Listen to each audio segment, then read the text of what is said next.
dito naman tayo sa usapin na ito. Yung patungkol naman, bago tayo magtapos. Patungkol naman dito, mga bossing, sa issue ng korupsyon sa Pilipinas.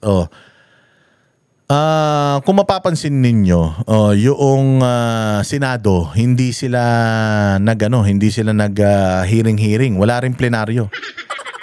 Wala ring plenaryo, as in naka-break sila ngayon. At walang masyadong maingay. Nakita nyo ba may maingay ba sa Senado ngayon? Wala. Kasi nga umuugong dito sa Senado ngayon. Etong talagang mainit na ang ulo ng mga senador dahil sobra talaga silang nadamay dito sa hearing ng flood control. Na nung una, ang target ng mga whistleblowers or yung mga resource person, hindi naman target, pero ang inilalaglag Congress, pero yung mga senador, ang inilalaglag nila yung mga sarili nila. So ngayon, mga bossing, ang ginawa nila is pinatahimik nila, pinospone nila yung mga flood control hearings diyan sa Senado to make way sa agenda at saka sa propaganda ng ICI. So para lang ma-feel ng tao na kunyari merong nagaganap na investigasyon, seryoso sila sa pag-iimbestiga sa flood control, pero sa totoo lang, ipinapasok nila sa isip ng mga tao, itong ICI, ang ginagawa is naglalagay sa kamalayan ng tao na ang may problema mga senador, ang may problema mga Duterte. Kasi ang maingay ngayon, ombudsman. Tapos si Dick Gordon lumabas si Trillanes. Tapos lahat ng mga yan, ang pinaiimbestigahan, dinadivert nila sa mga Duterte. Una, si Chis Escudero, ginawa nilang conflict of interest. Meron daw siyang bayaw na kontraktor. Si Bongo naman, merong kamag-anak din na mga kontraktor. Pero if you are gonna look at it, wala namang problema dun. Hindi naman nagnakaw yung mga kontraktor na yon. Pangatlo, itong Farmally binubuhay dahil di umano si Duterte daw ang ang may pakananan and so on and so forth. So ngayon, ang investigasyon ng ICI kasapakat itong mga propagandista na ito, kasama si Boying Remulla, tinutuon nila yung issue, yung sisi sa mga Duterte. Hindi sila ngayon nagkakandak ng hearing sa Senado to make way doon sa propaganda against the Dutertes. Na ang corruption sa Pilipinas nagsimula nung panahon ni Duterte, hindi po. Tinatanggal nila yung idea ng tao na ang pinaka-corrupt na budget is yung 2025 budget. That was signed by the President. Pinirmahan to ng Presidente, no less than the President. At sinabi ng Presidente sa kanyang speech na in-scrutinize niya ito. Vinito niya pa nga yung part nitong budget, pero pinirmahan niya pa rin. Ibig sabihin, lahat ng laman nun, inaral niya. Pinirmahan niya, so he's equally liable doon sa mga naglagay ng mga peking insertions at mga corruption dyan. So inaalis nila yun sa isip ng tao at sinasabi formally yung kaso ni Bongo, pakakasuhan daw sa ombudsman ni Trillanes. So lumabas ulit yung mga dating attack dog ng mga Duterte para ipin sa mga Duterte yung issue na ang punot dulo naman is yung corruption ng 2025. Ghost projects ng flood control ng 2025, yun ang issue, pero mga Duterte alay ang kanilang pinupuntirya. Ngayon tingnan ninyo ang hakbang na gagawin nito ni tawag dito, Tulfo. Pabor si Acting Senate Blue Ribbon Committee Chair Erwin Tulfo na gawing state witness ang ilang mga mambabatas sa halip na ang mag-asawang Diskaya at ang tinaguriang BGC Boys. So, ang state witness na yung mga congressman. Kongreso nga eh. Kongreso nga ang sinasabing may kasalanan dito, tas gagawin mong state witness yung mga congressman, so hindi na sila makakasuhan. So parang sinasabi na natin ni Erwin Tulfo dito na ang mga congressman ay least guilty. Least guilty ang mga congressman dahil gagawin silang mga state witness. Anak ng toko, ano ba talaga itong Blue Ribbon Committee natin? Ang Blue Ribbon Committee para ba iligtas ang Kongreso? At i-persecute yung mga kasamahan nila sa Senado? Yan ang sinasabi natin. Kaya ito yung ano natin na propaganda. Huminto sila sa hearing para yung propaganda na ang mga Duterte ang banatan ng banatan. Tapos pagbalik ng hearing, sasabihin nila na progresibo, maraming magandang nangyari sa hearing ng ICI. Kaya pabayaan na natin sa ICI yung flood control, focus na tayo sa farm to market road. Farm to market road nang iimbestigahan ni Erwin Tulfo, yun ang sabi niya pagbalik. Tapos, ito pa maganda. Gagawin niyang mga state witness yung mga kongresista. Hindi na daw yung mga taga DPWH ang kanilang gagawing mga state witness. Ang gagawin na nilang mga state witness yung mga congressman. Sinong ilalaglag ng congressman? Yung mga kontraktor. Sila ang amo ng mga kontraktor. Sinong ilalaglag ng mga congressman? Si Romualdez. Hindi nyo nga mapangalanan si Romualdez Hindi nyo nga mapauwi ng Pilipinas si Zaldico. Anya, malaking sampal daw ito para sa taong bayan at common sense na lang daw dahil nagnakaw sila ng milyon-milyong halaga ng pera. Kabilang ang... So, ang sinasabi niya, sampal daw sa taong bayan na itong mga DPWH, people, BGC boys, mga diskaya, nagagawin mo pang state witness. Sinasabi nga nila ng mga amo nila, hindi naman magkaka-project mga to kung hindi dahil dun sa mga proponents. Ang mga amo nila, yung mga congressman, yun nga yung sinasabi nila So, mas sampal sa mukha ng mga Pilipino na yung congressman na naglagay ng insertion, naglagay ng amendment, yung congressman na naging proponent ng mga ghost projects na yan, yun ang gagawin mong witness. Walang hiya talaga, Mga sinibak na DPWH Bulacan engineers na sina Henry Alcantara at Bryce Hernandez sa BGC Boys na kasalukuyang nakikipagtulungan sa investigasyon sa flood control scandal.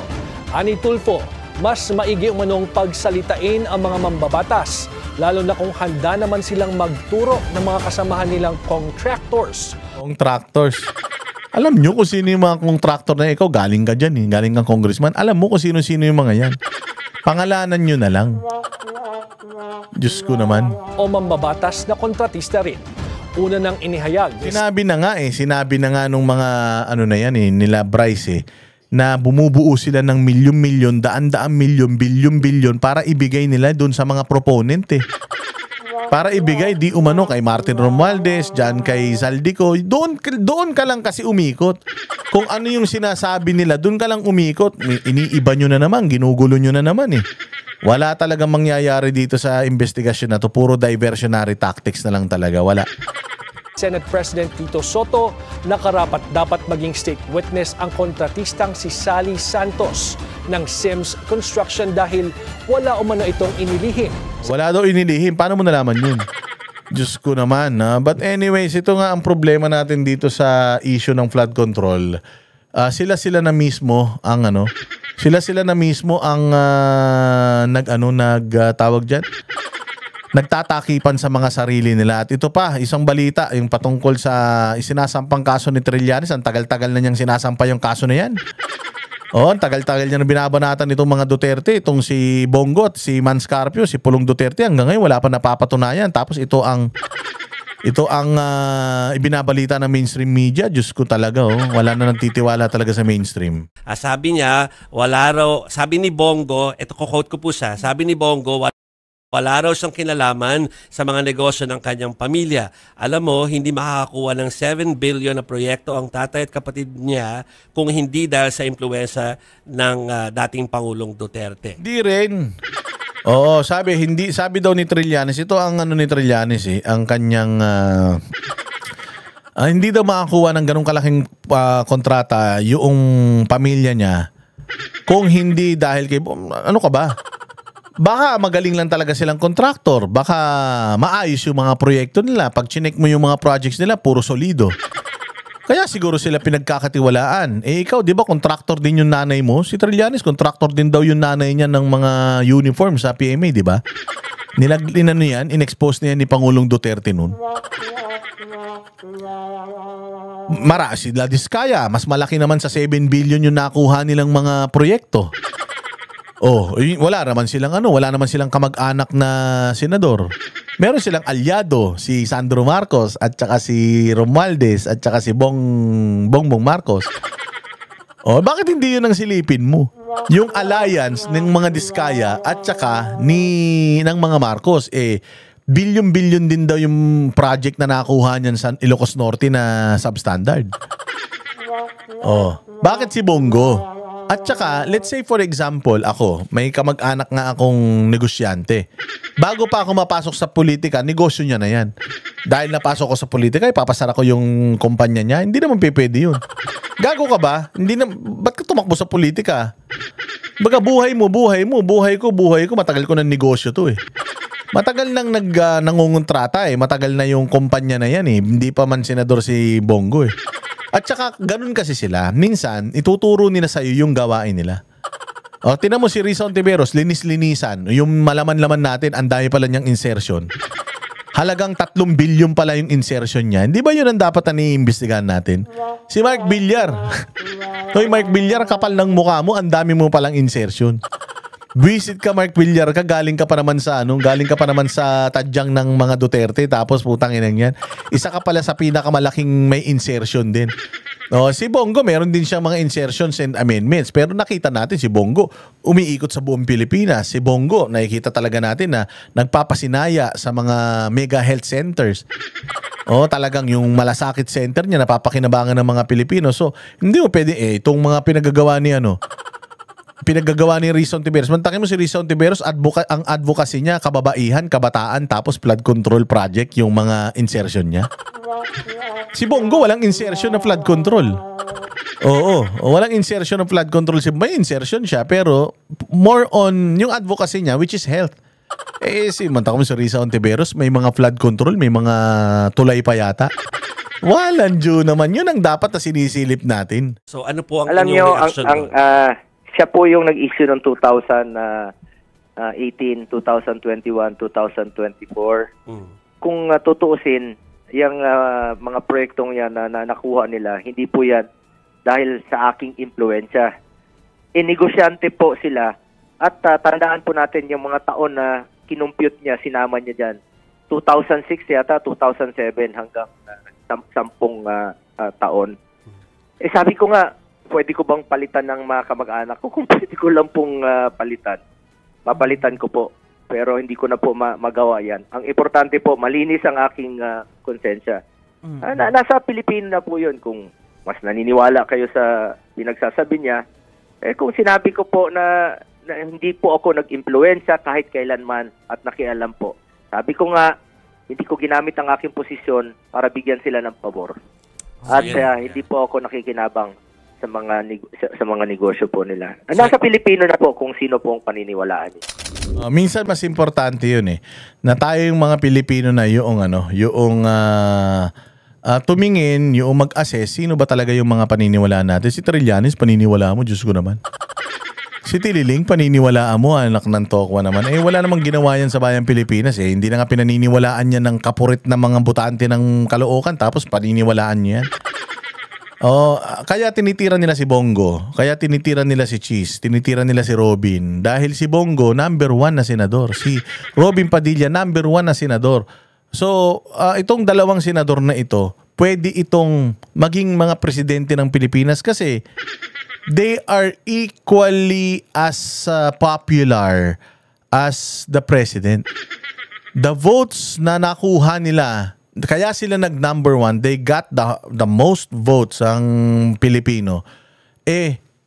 Comparable yun sa boto na nakuha ng presidente. So, kapag nag-number 1 ka na senador, the chances na gusto ka ng Pilipino na maging presidente, hanggang 80%. Mataas ang porsyento na gusto ka rin nilang maging presidente ng Pilipinas. And alam nyo naman, ang sila Romualdez, yan sila Bongbong, di naman lalaban ng patas yan. Kasi alam naman natin na kung popularity lang, wala na sila.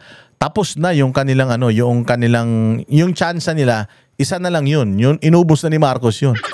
At lahat ng mga i-endorso nito ni Marcos, wala nang mangyayari sa mga yan. Lahat yan malalaglag na dahil sa papahirap ng mga Marcos. Kaya ang gagawin na lang nila, in order for them to stay power, to people's initiative, at saka mag-martial law sila, walang eleksyon. Yun lang ang paraan para magstay sila in power. Pero pagdating sa laban talaga yung kandidato sa kandidato, wala na silang pwedeng ikampanya. Yan si Tambaluslos, hindi na magiging presidente yan. Dahil yan ang pangarap nilang pumalit sa kanya. Hindi na yan. Kahit yung anak niya na si Sandro Marcos, wala na ring pag-asa yan.